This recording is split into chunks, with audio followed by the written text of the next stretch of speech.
নমস্কার বন্ধুরা, স্বাগত ধর্মসেতু চ্যানেলে। আজ আমরা জানব হিন্দু ধর্মের বছরের অন্যতম পবিত্র তিথি মকর সংক্রান্তি বা পৌষ সংক্রান্তি সম্পর্কে। এই দিনটি কেবল উৎসব নয়, বরং শাস্ত্রে বলা হয়েছে এটি সারা বছরের সৌভাগ্য, অর্থ, স্বাস্থ্য এবং ধর্মীয় কল্যাণের জন্য এক বিশেষ দিন।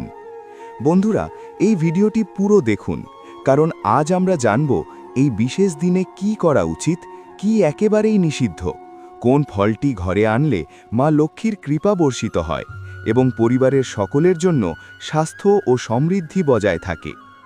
মকর সংক্রান্তি সেই দিন যখন সূর্যদেব ধনু রাশি ত্যাগ করে মকর রাশিতে প্রবেশ করেন।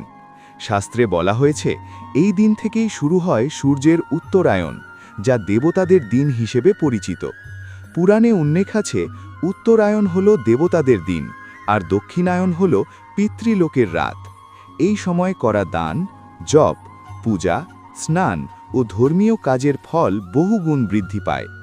এই দিনে করা দান কখনোই ক্ষয় হয় না এবং প্রেমানন্দজি মহারাজ বলেছেন, দান করার সময় মনে মনে বলুন, হে ভগবান, তোমারই দেওয়া বস্তু আমি আবার তোমাকেই অর্পণ করছি।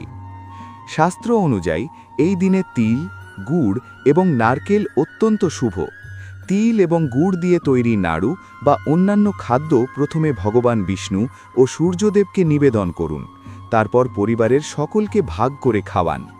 নারকেল পৌষ সংক্রান্তির দিনে ঘরে আনলে মা লক্ষ্মীর কৃপায় সারা বছর অর্থের অভাব হয় না।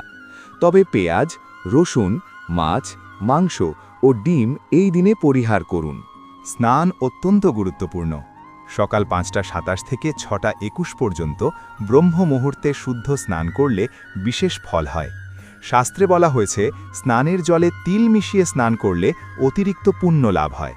স্নানের পর সূর্যদেবকে অর্ঘ্য দিন, ভগবান বিষ্ণু ও মা লক্ষ্মীর পূজা করুন। এছাড়াও ব্রাহ্মণ, অসহায় ও দরিদ্রদের দান করুন। বাড়িতে প্রাণীদের জন্য সামান্য তিল, চাল বা গুড় রাখুন, তবে ভুলেও কোনো প্রাণীকে তাড়াবেন না। মকর সংক্রান্তির 4টি শক্তিশালী উপায়। প্রথম উপায়, শুদ্ধ স্নান করে সূর্যদেবকে জল, লাল ফুল ও সামান্য তিল দিয়ে অর্ঘ্য প্রদান করুন। এরপর হলুদ কাপড়ে তিল ও গুড় বেঁধে ঘরের পূজাস্থানে রাখুন। এতে অর্থের প্রবাহ স্থির হয় এবং বৃদ্ধি পায়। দ্বিতীয় উপায়, তিল ও গুড়ের নাড়ু তৈরি করে প্রথমে সূর্যদেব ও ভগবান বিষ্ণুকে নিবেদন করুন, তারপর পরিবারের সকলকে ভাগ করুন। এতে পারস্পরিক ভালোবাসা ও একতা বৃদ্ধি পায়। তৃতীয় উপায়, জল, তিল ও কুশ দিয়ে পিতৃপুরুষদের উদ্দেশ্যে তর্পণ করলে পরিবারের শান্তি ও অদৃশ্য বাধা দূর হয়। পূর্বপুরুষের আশীর্বাদে সংসারে স্থায়ী শান্তি ফিরে আসে। চতুর্থ উপায়, মকর সংক্রান্তির দিনে তিল ও চাল দান করুন এবং মন থেকে ভগবান বিষ্ণু বা সূর্যদেবের কাছে প্রার্থনা করুন। এতে সন্তান লাভের যোগ সৃষ্টি হয় এবং সন্তানের ভবিষ্যৎ মঙ্গলময় হয়। এবার আসি সেই বিশেষ ফলের কথায়, যেটি মকর সংক্রান্তির দিনে ঘরে আনলে মা লক্ষ্মীর কৃপা বর্ষিত হয়। সেই পবিত্র ফলটি হল নারকেল, যা শাস্ত্রে শুদ্ধতা ও পূর্ণতার প্রতীক। পৌষ সংক্রান্তির দিনে নারকেল ভোগ নিবেদন করলে সংসারে সমৃদ্ধি আসে এবং নতুন বছরের শুভ সূচনা হয়। পূজা শেষে পরিবারের প্রত্যেক সদস্য অল্প হলেও নারকেল গ্রহণ করুন। নারকেল অবশ্যই আগে ভগবান শ্রীকৃষ্ণ, সূর্যদেব, ভগবান নারায়ণ ও মা লক্ষ্মীর কাছে নিবেদন করে গ্রহণ করতে হবে। এতে সারা বছর ঘরে অর্থের প্রবাহ বজায় থাকে এবং পরিবারের সকলের স্বাস্থ্য ভালো থাকে। মকর সংক্রান্তি বা পৌষ সংক্রান্তির এই বছর বিশেষ, কারণ ষটতিলা একাদশী এবং মকর সংক্রান্তি একসাথে পড়ছে 14ই জানুয়ারি বুধবার। শাস্ত্রমতে এই দিনে শুরু হওয়া উত্তরায়ণ মানুষের ব্রহ্মজ্ঞান ও আত্মমুক্তির সঙ্গে গভীরভাবে যুক্ত। এই দিনে দান, পূজা, ব্রত ও স্নানের ফল বহুগুণ বৃদ্ধি পায়। এই দিনে সূর্যদেব ধনু রাশিতে থাকবেন দুপুর 3:13 পর্যন্ত। এরপর মকর রাশিতে প্রবেশ করবেন। দুপুর 12:30 থেকে 1:49 পর্যন্ত থাকবে রাহুকাল। এই সময়ে কোনো শুভ কাজ করবেন না। তবে মহা শুভ মুহূর্ত রয়েছে দুপুর 3:13 থেকে বিকাল 4:58 পর্যন্ত।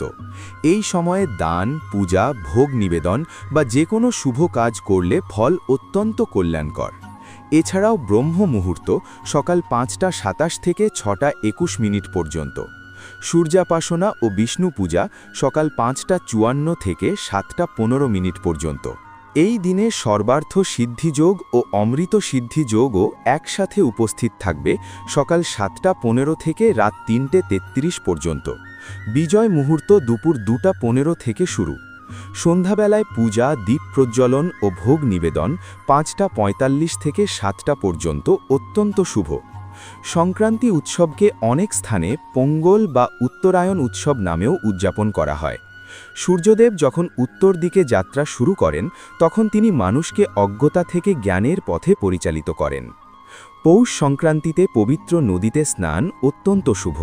যারা গঙ্গা, যমুনা, সরস্বতী, নর্মদা বা কাবেরীর মতো নদীতে স্নান করতে পারেন না, তারা বাড়িতে পরিষ্কার জলে স্নান করুন এবং মাথায় সামান্য গঙ্গা জল ছিটিয়ে নিন। স্নান ও ধ্যানের পর ভগবান বিষ্ণু ও সূর্যদেবের পূজা করুন। এছাড়াও দান করুন।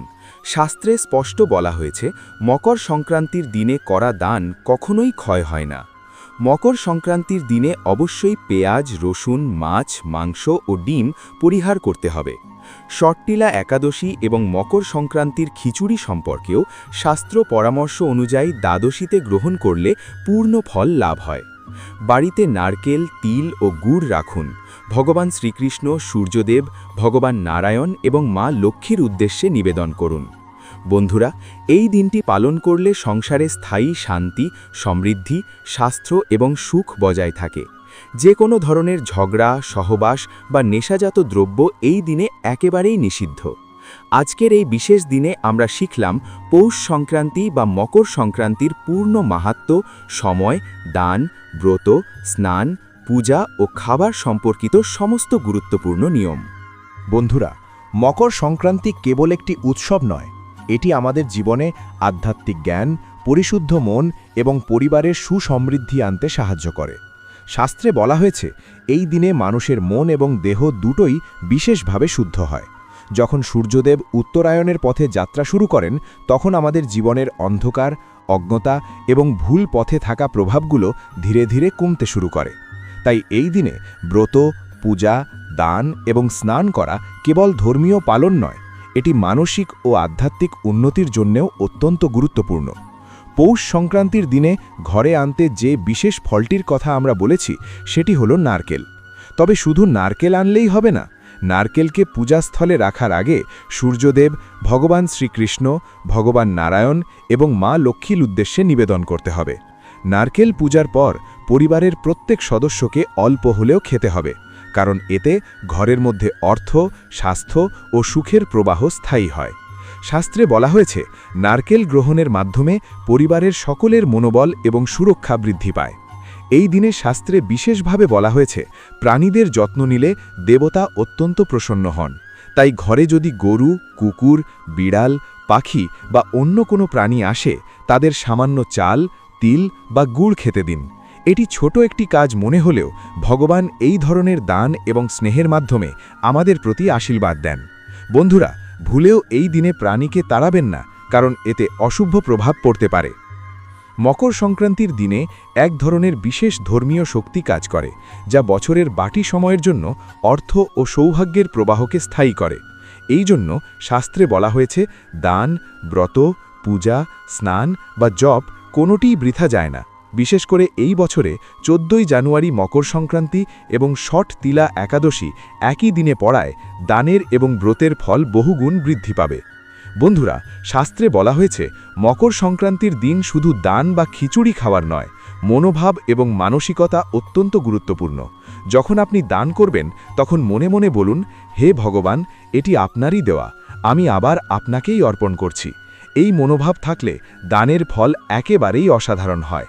তেমনি ব্রত পালন বা পূজার সময় মনোযোগ এবং নিষ্ঠা অত্যন্ত জরুরি। মকর সংক্রান্তির দিনে যদি ঘরে কেউ অসুস্থ থাকে, তবে শাস্ত্রে বলা হয়েছে যে তিল ও গুড় দিয়ে তৈরি খাবার সেই অসুস্থকে খাওয়ানো অত্যন্ত কল্যাণকর। এতে শরীরের শক্তি বৃদ্ধি পায় এবং ধীরে ধীরে রোগ দূর হয়। এই দিন পরিবারের সকল সদস্যকে একসাথে বসে খিচুড়ি বা নাড়ু খাওয়ানো উচিত। এতে ঘরে একতা, ভালোবাসা এবং শান্তি বৃদ্ধি পায়।